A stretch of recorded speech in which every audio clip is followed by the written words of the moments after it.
Bonsoir, chers téléspectateurs. Heureux encore de vous retrouver dans cette émission Face au Peuple, qui est une coproduction de la radio-télévision guinéenne et de l'EGEPAD Guinée, financée par la Fondation Osiwa. Dans cette émission Face au Peuple, nous allons recevoir une grande personnalité dans cette émission. Vous savez, le secteur de l'enseignement supérieur est au cœur des préoccupations des autorités guinéennes. La floraison des universités privées, questions de bourses d'entretien et d'études anime les débats dans ce secteur stratégique du pays. Les autorités du ministère de l'Enseignement supérieur ont engagé plusieurs réformes. Au nombre de ces réformes, nous avons la construction des universités dans nos régions. Également, que fait le ministère de l'Enseignement supérieur sur la question des universités privées? Où en sommes-nous dans la construction des universités? Où en sommes-nous également pour le forum des étudiants? Alors voilà, et tant de questions qui seront posées à notre invité, Dr Binko Madi Touré. Il est le secrétaire général du ministère de l'Enseignement supérieur et de la recherche scientifique, avec lequel nous allons débattre ce thème très important. Docteur, c'est avec un cœur rempli de joie que je vous reçois ce matin. Merci, l'honneur est pour moi d'être reçu sur votre plateau pour partager cet instant avec vous, les animateurs, et ce public qui est venu aussi. C'est la première fois?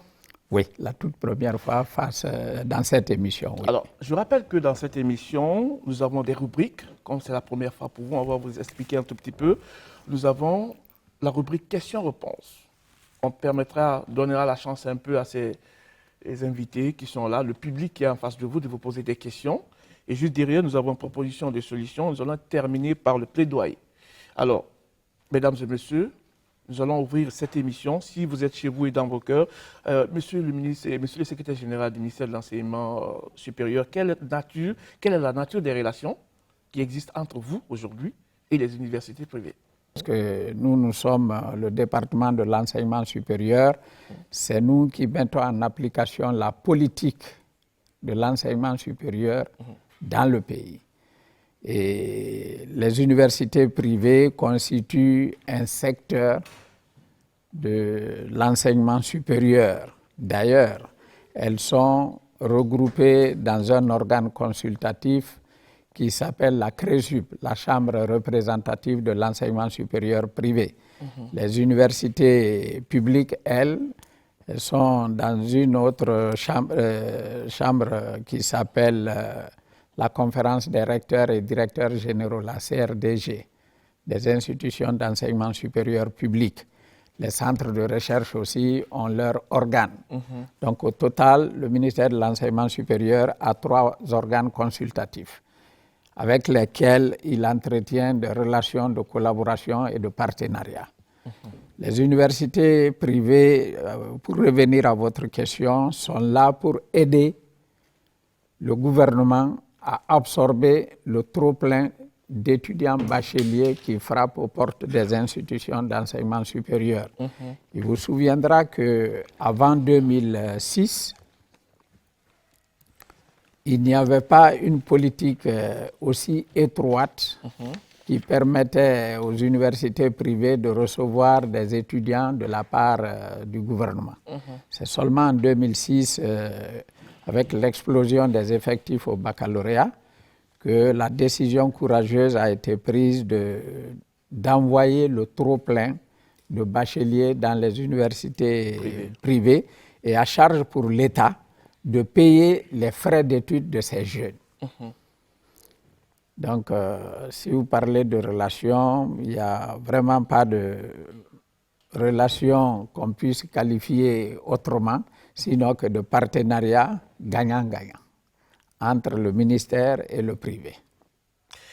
Il s'appelle Dr Binko Madi, qui est mon invité ce matin.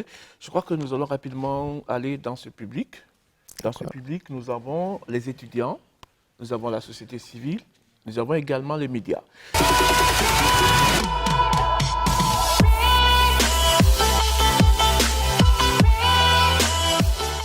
Pourquoi, après, c'est-à-dire les orientations, les étudiants sont filtrés? Parfois, certains ne sont pas à l'aise. Certains peuvent faire les sciences sociales et parfois, après les orientations, ils se trouvent dans les sciences exactes, c'est-à-dire dans les filières des sciences exactes. Donc, vous, monsieur l'invité, autant que, c'est-à-dire les encadreurs, sont les plus privilégiés à donner et à proposer des actions de formation à ces jeunes gens, aux jeunes gens de ce pays. Donc, j'aimerais bien savoir quelles sont, c'est-à-dire les pistes que vous soumettez à ces jeunes gens afin d'avoir une formation qualifiée, c'est-à-dire tout en faisant ce qu'ils doivent faire, afin de faire ce qu'ils veulent faire. Personne suivante. Voilà, merci beaucoup. Bon, ma question est la suivante. Quelle est la politique de l'État guinéen aujourd'hui en ce qui concerne les étudiants sortant des universités? La question sur l'adéquation de la formation sur le marché d'emploi. Pourquoi l'État ne parvient pas à suivre les étudiants de l'université, savoir comment les étudiants évoluent dans les universités? Parce qu'il ne faut pas orienter les étudiants à l'université et les laisser comme ça. Allez-y, personne suivante. Je m'appelle Doré Koli, président de l'ONG Club environnemental de Guinée. Ma question est de savoir quelles mesures que vous envisagez pour lutter contre l'harcèlement sexuel fait aux étudiantes dans nos différentes universités. Je me nomme Ba Maria Maouri, étudiante en licence 3 Banque Finance Assurance au sein de l'université Amadou Dieng, membre de l'ONG Agicom. Je veux savoir quels sont les acquis ou les avantages des forums des trois dernières années. Alors, je suis Sana Touré et on sait que l'enseignement guinéen aujourd'hui est devenu d'ailleurs un véritable laboratoire de création de chômeurs. Alors, monsieur, n'est-ce pas, l'invité, nous voudrions savoir pourquoi cela, parce que d'aucuns, n'est-ce pas, disent que c'est une inadéquation, n'est-ce pas, de ce que nous faisons à l'université et, n'est-ce pas, le marché d'emploi. Ensuite, nous constatons que les licenciés d'ici, d'ailleurs, ont peu d'avantages par rapport aux étudiants de l'étranger. Supposons celui qui vient du Sénégal et face à un Guinéen qui a son diplôme ici, on privilégie d'ailleurs celui qui est venu du Sénégal et laisser, n'est-ce pas, le Guinéen. Pourquoi, n'est-ce pas, ces genres de choses dans notre pays? Je vous remercie. Moi, c'est étudiant en 5e année de médecine de l'université Gamal Abdel Nasser de Conakry. Ma question est de savoir quelles sont les modalités d'orientation des nouveaux bacheliers à la faculté de médecine. Mon nom c'est Kanté Mamadi Kat. Je suis le secrétaire général du MJD, Mouvement des Jeunes Démocrates. Ma question est la suivante. Son Excellence, vous n'êtes pas sans savoir que l'école du premier régime formait mieux que les deux autres régimes précédents. Alors, selon votre analyse, qu'est-ce qui manque? Je vous remercie. Docteur, vous avez bien compris? Oui. Oui, on passe à la personne suivante. Et mon nom c'est Jawara Ouma, gestionnaire de formation de l'université générale Lansana Conté de Symphonia et deuxième secrétaire général du mouvement national de la jeunesse affranchie. Alors mes questions, je vais dire, première question, quelles sont les conditions d'homologation d'un diplômé souhaitant faire carrière dans l'enseignement supérieur au sein des institutions d'enseignement supérieur? Et la deuxième question, aujourd'hui, ils sont nombreux, des diplômés en licence qui veulent continuer leurs études, donc faire un master et un doctorat, mais vu les frais d'études au master très élevés dans nos universités, par exemple, 23 500 000 francs guinéens pour un master de la faculté des sciences économiques et des gestions de l'UGLC dont je suis fruit, ils sont découragés et renoncent à cette belle ambition. Alors, qu'est-ce que l'État envisage pour vraiment résoudre un peu ce problème, pour anéantir, alléger le coût pour les étudiants ou les diplômés? Mesdames et messieurs, on va demander à l'invité de faire face au public et de répondre à toutes ces questions. Voilà, et c'est parti. Je commence par M. Gouepogui. Koli Gilbert. Koli, oui, qui pense, hein, chacun est libre de s'exprimer.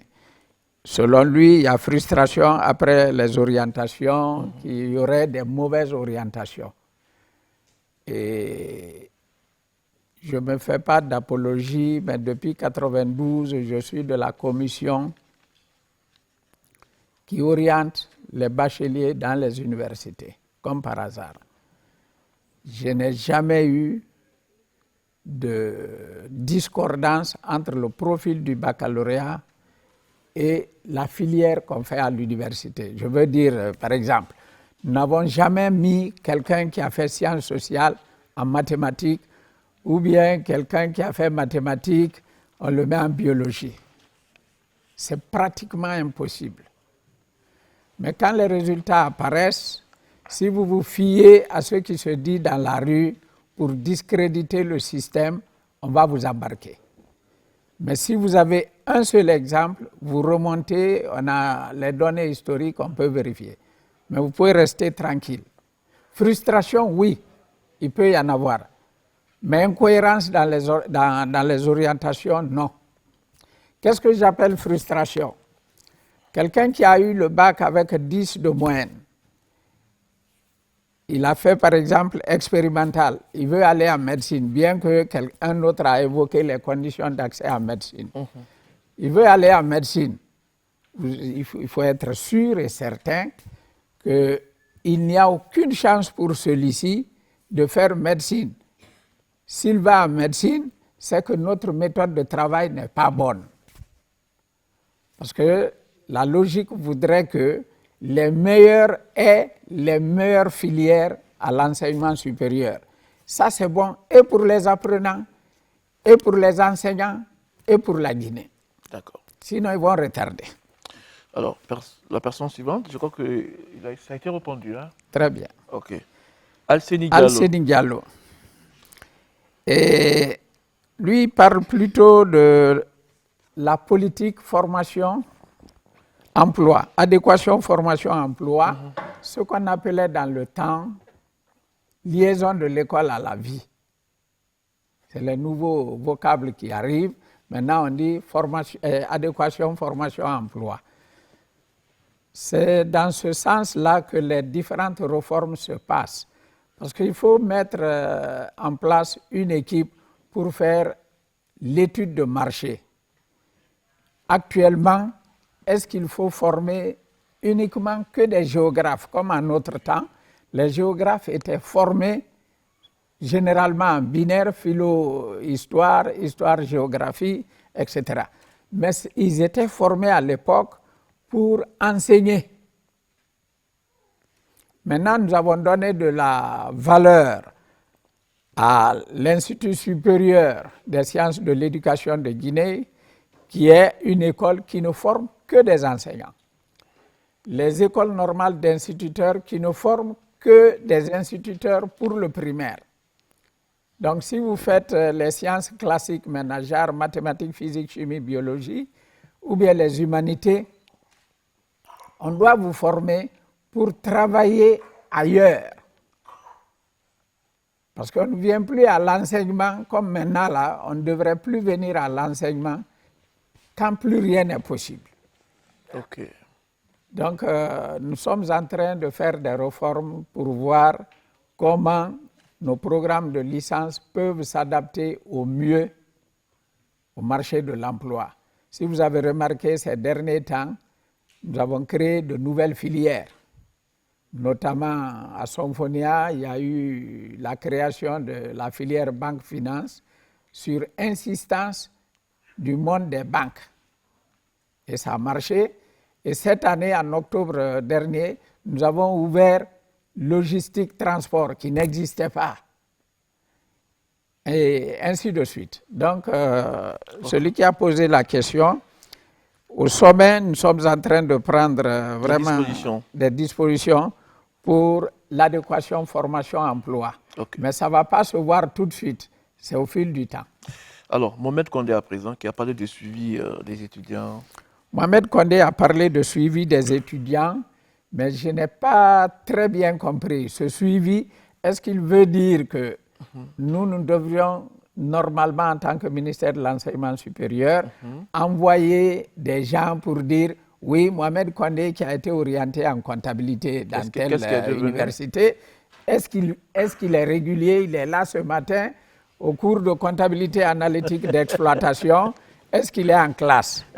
Mais sinon, vous êtes suivi et contrôlé parce qu'actuellement, vous avez 2 catégories d'étudiants.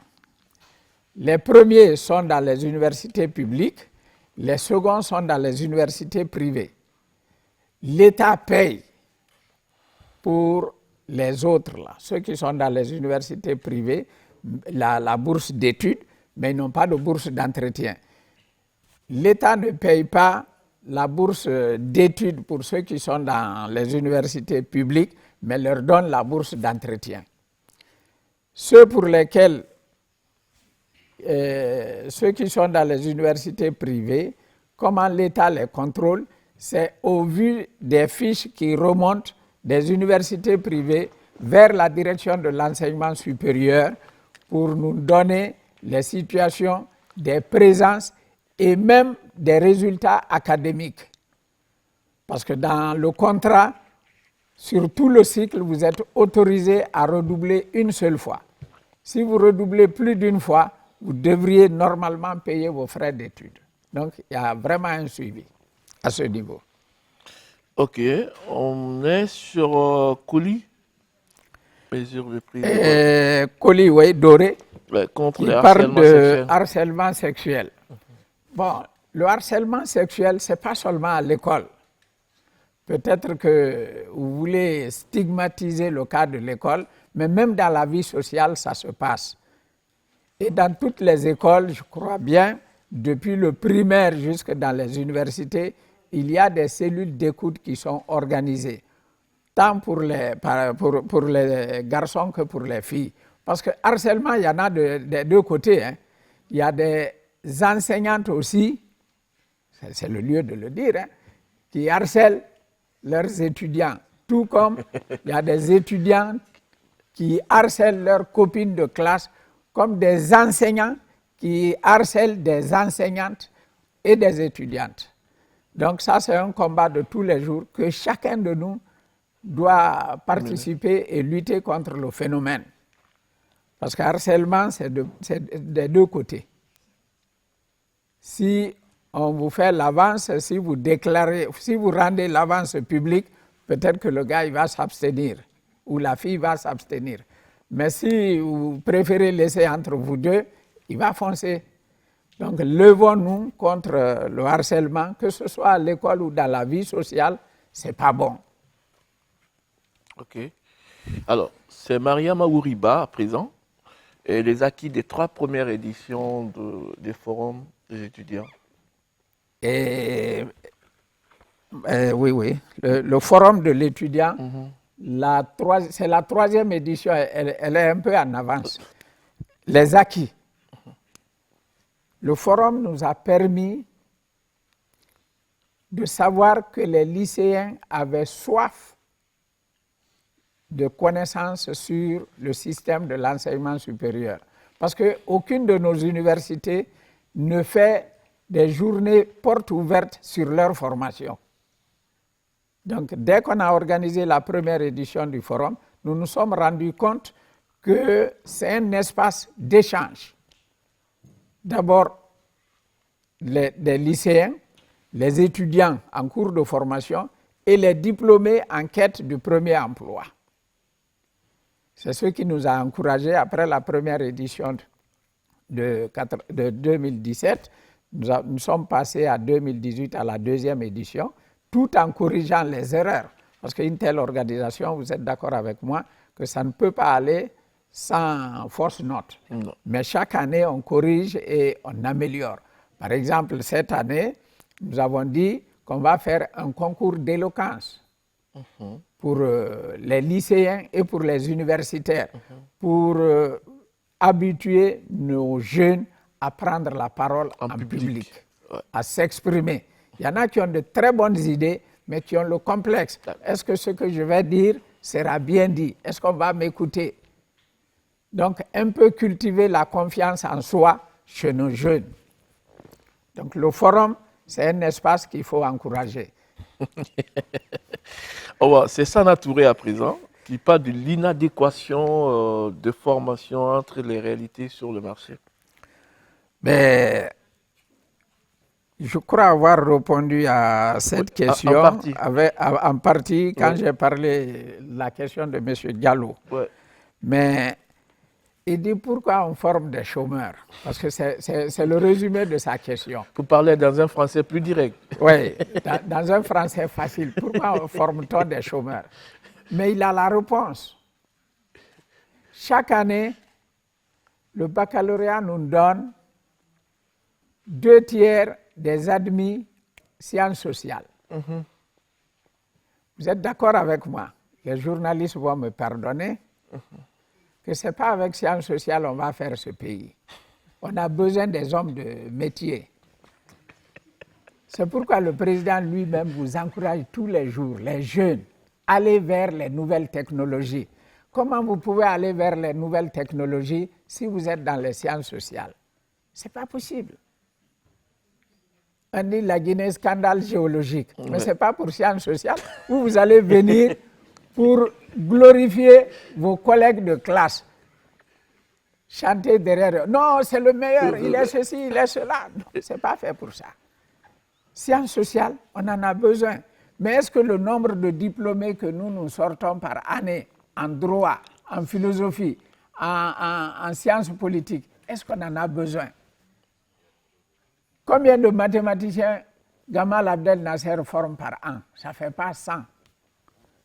Ça ne couvre pas la 5e partie des besoins de la nation en mathématiciens. Combien d'ingénieurs électrotechniciens on forme? Il n'y a pas 50. Mais on ne peut pas prendre quelqu'un qui a fait sciences sociales et l'envoyer en filière de génie. Ça ne peut pas aller. Vous savez pourquoi ça ne peut pas aller. Dans l'ancien temps, on faisait et ça marchait. Et pourquoi ça marchait avant? Ça marchait avant parce que c'était le baccalauréat de l'enseignement secondaire général. Ah oui. Maintenant, le baccalauréat est tronqué. Vous n'avez que 5 ou 6 matières. Ça a des conséquences aujourd'hui? Ah oui. Mais vous étiez là quand ils ont pris cette décision. Mais je n'étais pas du pré-universitaire et je ne suis pas du pré-universitaire. Ils ont fait la réforme, c'était en 2007. Ces jeunes-là, ils sont passés par ça. Ils ont eu le bac avec la moyenne annuelle. Ça ne marche pas, ça. Nous avons eu le bac haut les mains. Il n'y avait pas de moyenne annuelle. Vous êtes venus au bac avec un tiers acquis. Après, tous les matins, le niveau est bas. Mais le niveau ne fait que baisser. Ça vous inquiète pas, ça? Mais ça nous inquiète. C'est pourquoi nous nous sommes levés. En 2016, nous sommes entre nous. Oui. Nous sommes entre nous. Écoutez. Écoutez. Je vais vous dire une triste réalité. Peut-être que vous allez pleurer. C'est vrai. 2016, 36 000 admis au baccalauréat. Il n'y avait que 16 000 qui ont eu le bac avec une moyenne supérieure ou égale à 10 sur 20. 20 000 repêchés par la moyenne annuelle. Un pays comme ça, où on va aller? Une triste réalité. Donc on ne devrait vraiment pas dire le niveau est bas. Attaquons-nous à la chose. Okay. Pourquoi le niveau a baissé? Enlevons les moyennes annuelles. L'année suivante, quand on a enlevé les moyennes annuelles, 25 000 admis. 2017. 2018, 23 000 admis. Ceux qui enseignent en première année, maintenant là, ils ont de la bonne graine. Si nous voulons que le niveau soit rehaussé, c'est chacun de nous. On revient à un baccalauréat de l'enseignement secondaire général. Moi, j'ai fait bac agro. Je ne suis pas peut-être un bon exemple, mais j'ai fait bac agro à mon temps. Après, on m'a mis en maths physique. C'est comme, pour vous dire, parce que vous ne savez pas ce que c'est que bac agro, c'est comme si je vous dis maintenant, là, quelqu'un qui a fait expérimental, je le mets en mathématiques. Vous allez pleurer. D'autres qui ont fait agro, ils sont allés en ingénierie. Des ingénieurs sont allés en sciences sociales. Parce que le baccalauréat, c'était une quinzaine de matières. On avait une vue d'ensemble. Okay. Ah non, autre temps, autre mœurs, ça c'est votre temps. Nous, on est pressés, génération SMS. Ça marche pas. Remettez-vous en cause. Alors, je crois qu'on va aller à d'autres questions qui nous attendent. Alors, Kétanois qui parle un peu les modalités d'orientation dans les facs de médecine. Bon, si je veux répondre et me réfugier derrière une logique, pour aller en médecine, il faut faire, dans les conditions actuelles, il faut faire sciences expérimentales. Et je m'arrête là. Seulement? Ah, mais il ne peut pas demander plus. Il a dit modalité. Allez-y. Alors, il change. Il enlève modalité, il place critères. Mais c'est la même chose. Il faut faire sciences expérimentales. Mais ce qu'il n'a pas dit, oui. Depuis 3 ans, on n'oriente pas en médecine. Et pourquoi? Il veut peut-être savoir à quand on va ouvrir, parce que c'est la question sur toutes les bouches. Ok.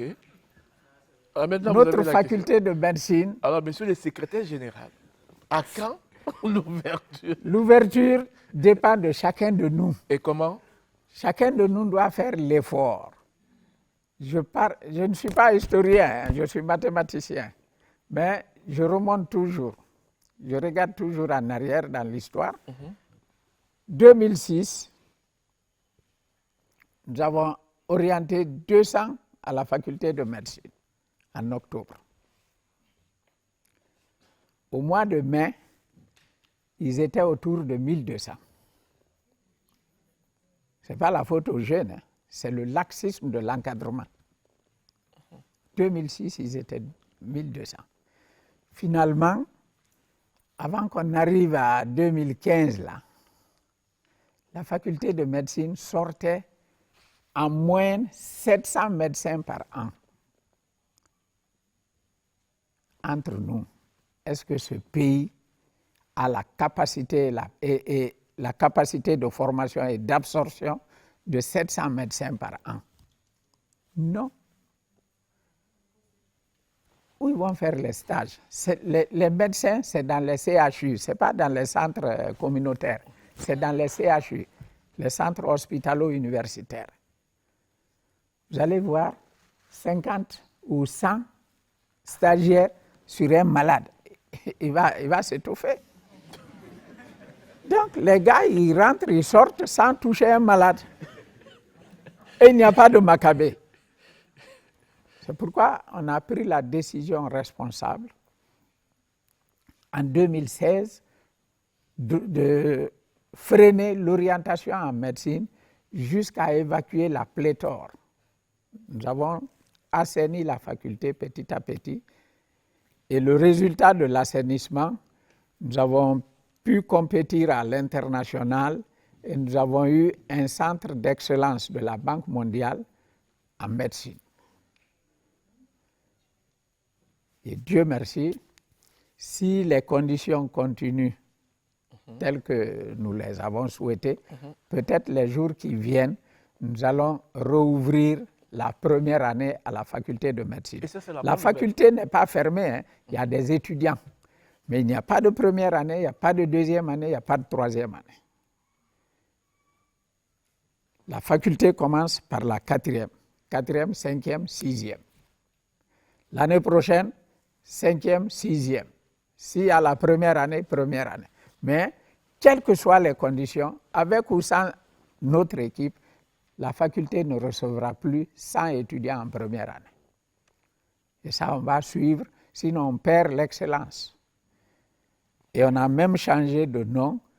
La faculté devient la faculté des sciences et techniques en santé pour donner la possibilité à la faculté de médecine de former des paramédicaux. Wow. Merci. Alors, on va continuer. Maintenant, c'est Madikat. Madikat Kanté. Madikat Kanté, voilà, qui nous disait que l'école du premier régime formait mieux par rapport à la génération SMS, comme vous l'avez dit. Mais j'ai répondu à ça. Parce qu'ils ont une vision étriquée de la réalité.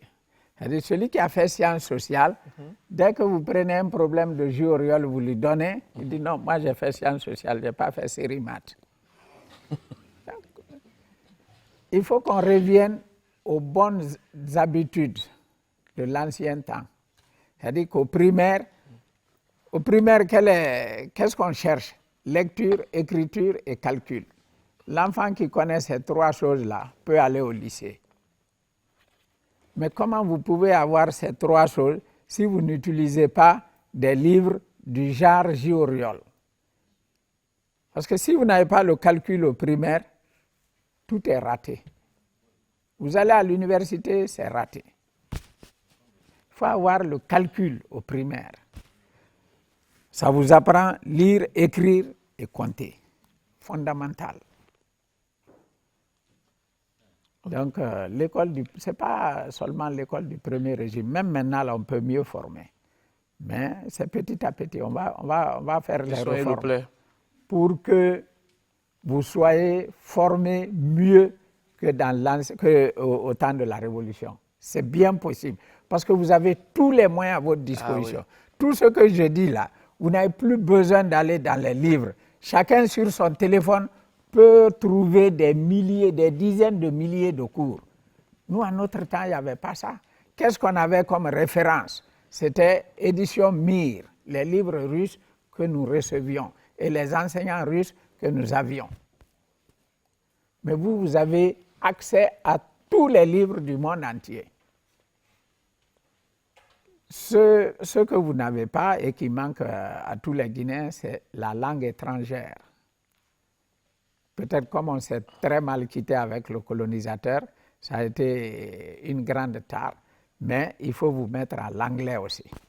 Parce que tous les bons documents aujourd'hui sont en anglais. Si vous êtes à l'anglais, vous allez être mieux que l'école de la Révolution. Okay. Battez-vous. Alors, Oumar Diawara, la dernière question avant de passer à la deuxième rubrique. Ah, il a posé deux questions. Les conditions d'homologation pour ceux qui le veulent et la poursuite des études master et doctorat. Ouais. Très bien. L'homologation, on a mis fin à partir de janvier passé. On ne prend plus d'homologues. On avait 451 qui évoluaient dans nos structures. Nous sommes en train de nous battre pour les engager. Dès qu'eux sont engagés, c'est fini. On a pris un arrêté. Le premier diplôme pour être recruté maintenant là, à l'enseignement supérieur, c'est le doctorat. C'est le doctorat. À l'enseignement supérieur, je ne dis pas pour avoir un travail. Pour être recruté comme enseignant du supérieur. C'est-à-dire pour avoir un travail. Vous pouvez travailler avec votre diplôme universitaire, mais vous ne pouvez pas appartenir au ministère de l'enseignement supérieur si vous n'avez pas un doctorat. Et c'est tout à fait normal. C'est l'une des mesures pour rehausser le niveau. Rehausser le niveau commence par les formateurs d'abord. Pour cette raison, nous avons lancé notre vaste programme de formation de formateurs. À l'horizon 2025, nous sommes censés avoir 5000 masters et 1000 PhD, 1000 détenteurs de doctorat et 5000 jeunes qui ont le master. C'est-à-dire, vous venez dans une école, ceux qui n'ont rien fait, ils ont le master. Mais il faut obligatoirement que tous nos détenteurs de master passent au doctorat. Maintenant, ils trouvent que les conditions pour aller au master et au doctorat sont très dures. Il a parlé même d'une filière à Symphonia qui coûterait autour de 20 millions ou un peu plus. C'est tout à fait normal. Les études de second cycle coûtent plus cher que les études du premier cycle. Le premier cycle, c'est la licence. Le second cycle, c'est le master. Et le troisième cycle, c'est le doctorat. C'est tout à fait normal. Ce n'est pas seulement en Guinée. Toutes les études de second et troisième cycle sont payantes dans tous les pays du monde. Si vous ne payez pas, il y a quelqu'un qui paye pour vous. Nous allons payer pour tous nos enseignants pour que le niveau à l'enseignement supérieur soit rehaussé. Parce que si nous ne rehaussons pas le niveau à l'enseignement supérieur, c'est nous qui avons en charge la formation des professeurs de lycée et collège par l'ISEG. C'est nous qui avons en charge la formation des professeurs d'école normale. C'est encore à l'ISEG qu'on appelle les PEN. C'est nous qui avons en charge la formation des conseillers pédagogiques maîtres formateurs à l'ISEG, CPMF. Donc, si nous ne mettons pas la barre très haute, l'enseignement va sombrer. Et comme le disait quelqu'un, si vous voulez tuer un peuple, attaquez-vous à son système d'enseignement. Et c'est ce qu'on ne va pas accepter. Personne ne s'attaquera à notre système d'enseignement tant qu'on est vivant. On va se battre pour rehausser le niveau. Il répond au nom de Dr Binko Madi Touré, secrétaire général du ministère de l'Enseignement supérieur, de la recherche scientifique. Je crois que la question a été répondue. Ah oui, à mon sens, Satisfait? mais le public. Alors, dans cette émission, nous avons un public mixte, si vous nous suivez chez vous, composé des ONG, des médias et des étudiants. Chers téléspectateurs, le temps d'un jingle et juste derrière, on va se retrouver pour la deuxième rubrique proposition des solutions et c'est maintenant.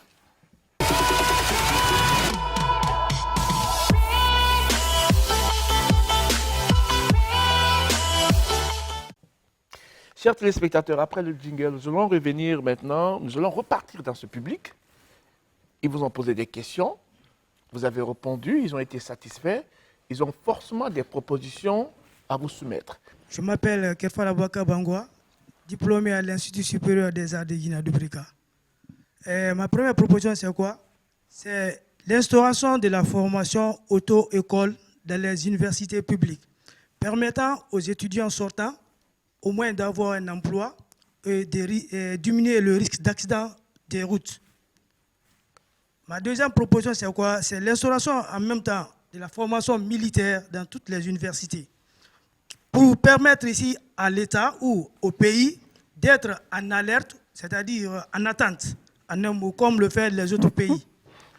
Et ma troisième proposition, en tant qu'artiste, je vous demanderai en appui, c'est-à-dire en synergie d'action avec le ministère des Arts et de la Culture, la réalisation d'une grande salle de spectacle étatique permettant à ces étudiants sortant de l'Institut des Arts à travailler dans cette salle que l'État va construire, parce que s'il n'y a pas de salle, les artistes seront obligés de payer les salles pour faire leur spectacle. Et ceci, ce n'est pas tellement admissible pour nous, les artistes. On a compris. On applaudit, mesdames et messieurs. Alors, on va continuer. La personne suivante. Moi, c'est lui, Chantal Kolamou, étudiante à l'université Kofi Annan de Guinée. La proposition que je pourrais apporter au système éducatif n'est rien d'autre que nous ne pouvons pas avoir des formateurs à notre sein sans pouvoir allouer du budget dans ce système. J'aimerais dire là, améliorer les conditions de vie des formateurs. Ça va nous permettre à boucher certains trous. Là, tu sais que tu as quelque chose. Tu vas te donner corps et âme pour former ces étudiants ou bien pour former ces élèves. Et là, j'aimerais aussi dire que dès lors du collège, instaurer la culture entrepreneuriale aux élèves. Parce que nous savons que tout le monde n'a pas la chance d'adhérer au secteur public. Donc, si tu as la culture entrepreneuriale en soi, tu peux te développer personnellement. Ça te prépare. Ça te prépare à l'avenir pour pouvoir faire ce que tu veux entreprendre dans la vie. C'est ça que j'aimerais. Merci, mademoiselle ou madame. Berité Sanassa, j'étudie à Kofi Annan, comptabilité gestion. Donc, j'aurai 3 solutions à proposer aujourd'hui. Allez-y. Bon, je crois que déjà, dans nos universités publiques, l'effectif dans les salles, tu peux voir 300 étudiants par salle. Donc, oui, il faudra vraiment diminuer l'effectif dans les salles, dans les universités. Donc, cela permettrait aux enseignants de mieux donner le cours. Et aussi, réviser les programmes dispensés pour pouvoir se conformer aux réalités. Parce que chaque jour, il y a l'évolution. Du coup, il faudra réviser les programmes dispensés dans les universités pour se conformer à la réalité. D'accord. Maintenant, la troisième solution est qu'il faut encourager les élèves, disons, qui n'ont pas le bac ou qui ont le bac, de s'orienter dans les écoles professionnelles. En Guinée, on prend les écoles professionnelles. On se dit que ça n'a pas trop d'importance de faire une école professionnelle, alors que dans les autres pays, c'est vraiment développé. Il faudrait vraiment développer les écoles professionnelles afin que les étudiants partent là-bas aussi. Merci. Merci Bérété. Proposition de solution, c'était tout? Bonsoir. Moi, c'est Maria Madalane Nabari, étudiante à Kofi Annan. Au fait, moi, ma proposition, c'est concernant les orientations dans les universités privées. On voit qu'actuellement, l'État n'oriente pas les étudiants dans les universités privées. Et ça a un impact, au fait. Parce qu'à la longue, il y a de ces universités qui vont fermer et il y a des jeunes qui vont se retrouver au chômage, comme les professeurs, qui ne sont pas pris dans l'enseignement public. Donc, eux, ils vont se retrouver dans le chômage. Donc, si le ministre peut revoir la situation et continuer le partenariat avec les universités privées, c'est-à-dire orienter les professeurs et les étudiants du moins dans les universités privées.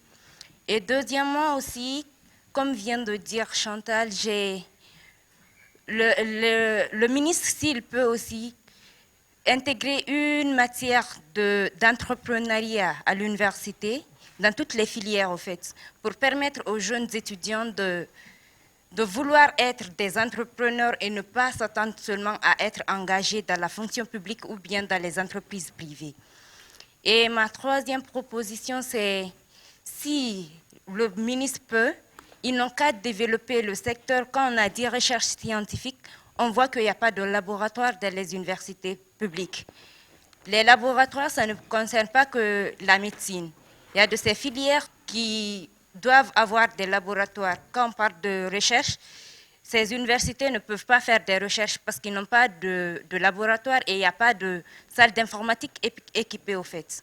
Donc c'est là ma proposition. Alors je crois que, chers téléspectateurs, on en a fini avec la rubrique proposition de solutions. Monsieur le général, il a écouté. Je crois qu'on va attaquer la dernière rubrique. Après, je vous donnerai la parole. Vous allez également tirer une conclusion. D'accord. OK. Chers téléspectateurs, c'est parti maintenant pour la rubrique plaidoyer. Et juste derrière, on va se retrouver.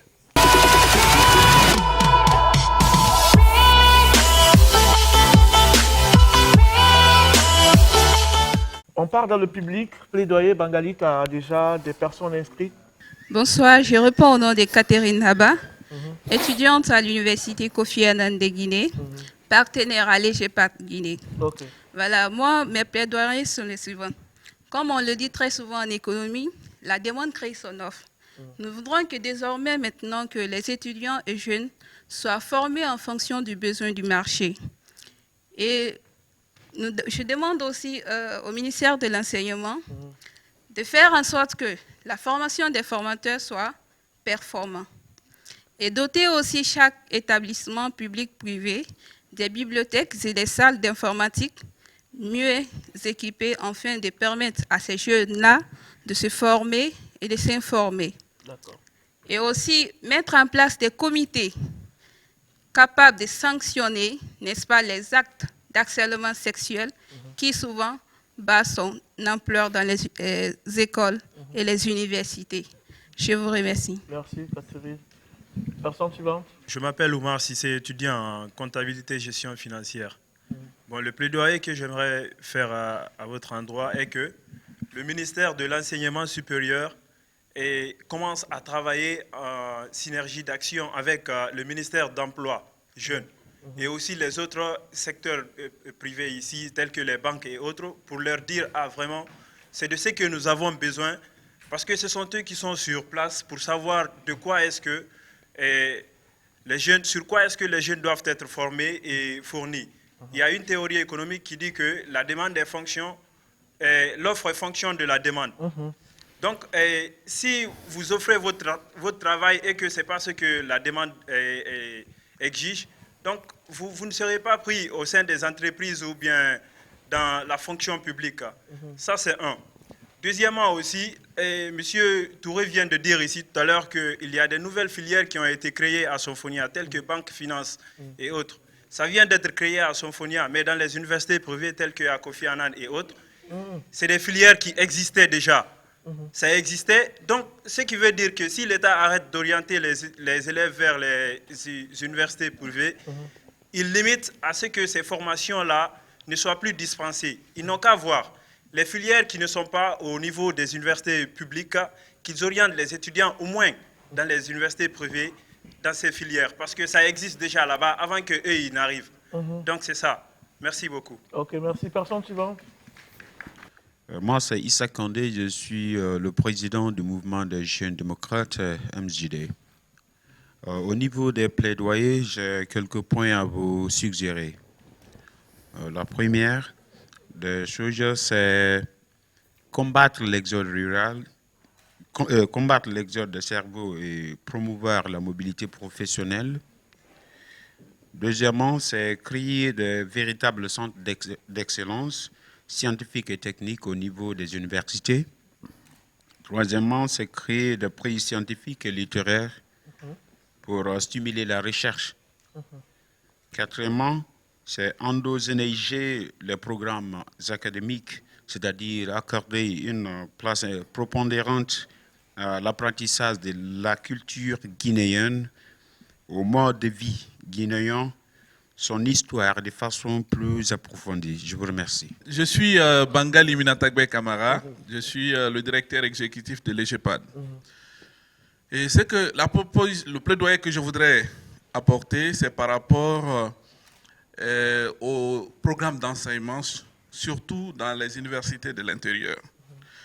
Parce que dans la plupart des cas, les étudiants de l'intérieur reçoivent des missions d'enseignement. Et quand ces missions d'enseignement-là, souvent sont en rupture dans les universités d'enseignement supérieur de l'intérieur, les encadreurs qui sont dans ces universités réagissent le programme d'enseignement par rapport à la disponibilité des enseignants, des professeurs. Et ce qui est très grave, parce que vous allez voir que certaines filières sont dépourvues complètement de leur contenu parce que tout simplement, il n'y a pas eu de professeur qui s'est déplacé pour aller enseigner dans ces universités. Et finalement, les étudiants, à la fin de leurs études, bien que la filière soit adaptée aux besoins du marché de l'emploi, soient confrontés à des difficultés majeures d'insertion. Parce que vraiment, ils sont en manque, en déficit de connaissances dans certaines matières fondamentales. Donc moi, je voudrais que ces programmes d'enseignement surtout soient questionnés souvent pour voir est-ce que les matières qui sont inscrites dans les programmes d'enseignement sont enseignées réellement. Parce que souvent, quand ces matières ne sont pas enseignées dans une classe, elles ne sont pas reportées dans la classe suivante, c'est-à-dire dans l'année suivante, ce qui est très grave. Donc c'est ce que je voudrais faire comme remarque, parce que moi j'ai étudié à l'intérieur, j'ai été victime de cela. Donc j'ai le devoir de le dire. Je vous remercie. Alors, voilà. Docteur Binko Madi Touré, vous avez écouté tout le monde, ce n'est pas pour répondre à tout le monde, mais juste un petit commentaire avant qu'on se quitte. Merci bien. J'ai écouté les plaidoyers et tout. Quand on parle de formation en adéquation avec l'emploi, c'est tout à fait normal, les bibliothèques. Mais par rapport aux bibliothèques, il y a vraiment de l'effort. Parce que dans certaines universités, il y a maintenant, bien que notre Internet ne soit pas encore le haut débit que nous souhaitons, mais le débit qui est là, il y a certaines universités qui ont accès à des bibliothèques virtuelles, même à l'intérieur du pays. Et il ne faut pas occulter aussi un côté. Le président de la République a mis en place et en exécution un grand projet. Initiative présidentielle de connexion des écoles. À date, toutes les universités publiques ont au moins un point d'accès à Internet où il y a 25 PC, au moins. Nous ne sommes pas dans les années 90 quand vous dites qu'il faut des ordinateurs. L'ordinateur, on trouve maintenant à chaque coin de rue un ordinateur en vente. Les années 90, il fallait aller en Europe pour se procurer d'un ordinateur. Ce n'est plus, même dans les accords de coopération, à l'enseignement supérieur, nous enlevons le volet fourniture d'équipements informatiques. Nous nous sommes dit que l'équipement informatique, on peut le trouver à Conakry. Donc le président a doté toutes les institutions d'enseignement supérieur de salles d'accès à Internet et quelques grands lycées aussi et les centres de formation professionnelle. Ça, c'est déjà une avancée. En plus de ce que les écoles vont faire, donc, et certaines universités sont en train aussi d'installer des bornes Wi-Fi dans la cour, ce qui n'était pas le cas dans l'ancien temps, les années 90. Et quand vous parlez aussi de combattre la fuite des cerveaux, ça c'est chacun de nous qui doit le faire. Il y a beaucoup de formes de fuite de cerveau. Il y en a qui sont organisées de façon très voilée et tout le monde applaudit. Il y en a qui sont désordonnés, donc ceux qui se jettent à la mer, parce qu'il n'y a pas que des bambins, il y a des diplômés sans emploi qui vont. Mais ça, c'est une question de sensibilisation. Jeunes que vous êtes, les jeunes parlent aux jeunes, la parole passe mieux. Donc, parlez entre vous. La mer, la Méditerranée, ce n'est pas la solution. Le bonheur peut être trouvé en Guinée. Donc, n'allez pas loin. Et quand vous parlez d'instauration de prix de recherche, ce prix de recherche existe. On a fait récemment la journée de l'innovation. Mais peut-être qu'on ne médiatise pas trop. Et voilà, et ça c'est un problème. On va communiquer désormais. Ben oui. Quand M. Camara il me dit que les filières qui sont à l'intérieur en manque de profs, à son temps, oui. Mais maintenant, là, il y en a très peu. Il y a 2 écoles qui souffraient de ça ces derniers temps. Nous sommes en train de trouver les solutions. C'était l'université de l'Abbé et l'université de Zérekoré qui ont ouvert des facultés de sciences sociales. Parce qu'un jeune qui est dans la région forestière, s'il fait le bac sciences sociales, le coin le plus proche pour étudier, c'est Kankan. À défaut, c'est Kindia. Et comme il n'y a pas d'internat, l'accueil étant très difficile, les jeunes ils vont souffrir. S'il fait le bac sciences sociales aussi à l'Abbé, dans toute la région du Fouta, il n'y a pas d'accès pour sciences sociales. Dans toute la région de Boké, il n'y a pas d'accès pour sciences sociales. Le point le plus proche, c'est Kindia. Donc pour cette raison, nous nous sommes dit, au lieu de disperser les efforts, on va essayer progressivement de fermer les sciences sociales à Zérekoré et à l'Abbé. On maintient sciences sociales qu'à Somfonia, Kindia et à Kankan. Nous allons optimiser les ressources humaines, parce que si vous devez trouver un prof de littérature universitaire aujourd'hui, c'est tout un problème. Donc nous sommes en train progressivement de spécialiser nos universités pour lutter contre ce phénomène, qui est une réalité du reste. Et voilà. Synergie avec le monde du travail, ça se fait. Vous avez du pain sur la planche, les jeunes. On doit se battre. Nous vous accompagnons. Mais il faut une remise en question. Le harcèlement, je vous ai dit, c'est dans tous les sens. Autant nous harcelons les filles aussi nous harcèlent. C'est de part et d'autre. Mais on va positiver, on va dénoncer aussi. Il ne faut pas que ça reste entre nous. Dès que ça arrive, il faut dénoncer. Okay. Il y a des cellules, parce que dans chaque école, en tout cas dans les universités, il y a ce qu'on appelle le conseil de discipline, qui commence par la faculté et va jusqu'au niveau de l'université. Dès qu'il y a un cas, le conseil siège. Et il y a des sanctions prévues en la matière dans le règlement intérieur de chaque institution d'enseignement supérieur. J'allais oublier une question que... Allez rapidement. Bon, Allez quelque rapidement. chose que quelqu'un a soulevé, les universités privées. Vous êtes en train d'aller dans le mauvais sens. quand vous dites si l'État arrête.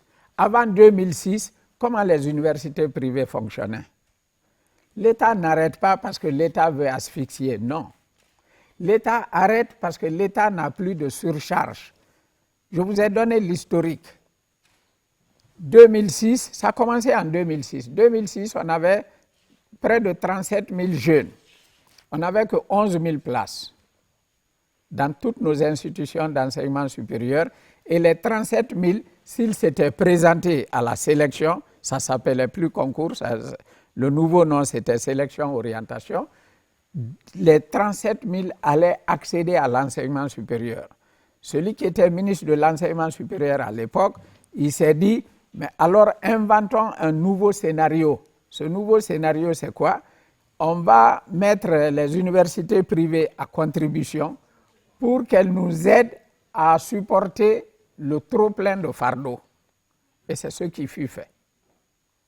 Mais dès qu'il y a eu diminution du flux, et il y en a même qui disent que c'est un deal entre l'enseignement supérieur et le MENA, le ministère de l'Éducation nationale et de l'alphabétisation. Maintenant, c'est le nombre d'admis qui détermine est-ce qu'on donnera, est-ce qu'on ne donnera pas. Il ne faut pas donner pour donner. C'est quand il n'y a plus de place.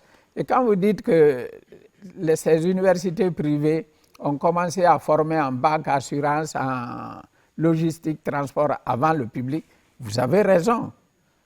Mais ces universités privées, les enseignants sont d'où? Je vous laisse la réponse. Là n'est pas aussi la question. Vous devez positiver toujours. En quoi faisant et en quoi disant. Ce n'est pas parce qu'il y a mathématiques à Gamal Abdel Nasser que moi, université privée, je dois créer mathématiques, ou bien j'appelle mathématiques de chez moi calcul numérique. Mais maths, c'est maths. Il ne faut pas donner un nom sans contenu. Et ça, c'est votre travail. C'est vous qui devez vous battre contre les contenus. Le nom, il est bien beau, mais si le contenu n'est pas là, ça ne vaut pas le coup. Quand vous dites marketing, l'autre dit gestion, mais vous faites la même chose. Donc, qu'on cesse de vous tromper, levez-vous contre ça. Mettez-nous au pas. Non, l'ancienne génération, là, vous êtes en train de nous tromper. Moi, je fais marketing dans l'école A, l'autre fait gestion dans l'école B, ou bien il y a un troisième qui fait administration des affaires, mais on a les mêmes matières. Pourquoi on ne les appelle pas de la même façon? Donc, vraiment, pour moi, tout a été intéressant. Merci au public. Et je ne pensais pas que nos jeunes pouvaient avoir une telle maturité, une telle réflexion. Coup de chapeau pour vous. Merci, on m'applaudit ça. Moi, personnellement, il ne me reste plus qu'à vous dire merci d'être venu. J'espère que ce ne serait pas la dernière fois. Merci, c'est à moi de vous remercier et toutes les fois que vous avez besoin de l'enseignement supérieur, nous allons répondre. On applaudit pour Dr Binko Madi Touré, secrétaire général du ministère de l'Enseignement supérieur de la Recherche scientifique, qui était mon invité cette semaine. Tout le plaisir a été pour moi de vous servir cette émission, de vous présenter cette émission cette semaine, l'émission Face au peuple. Le rendez-vous donc est pris pour la semaine prochaine.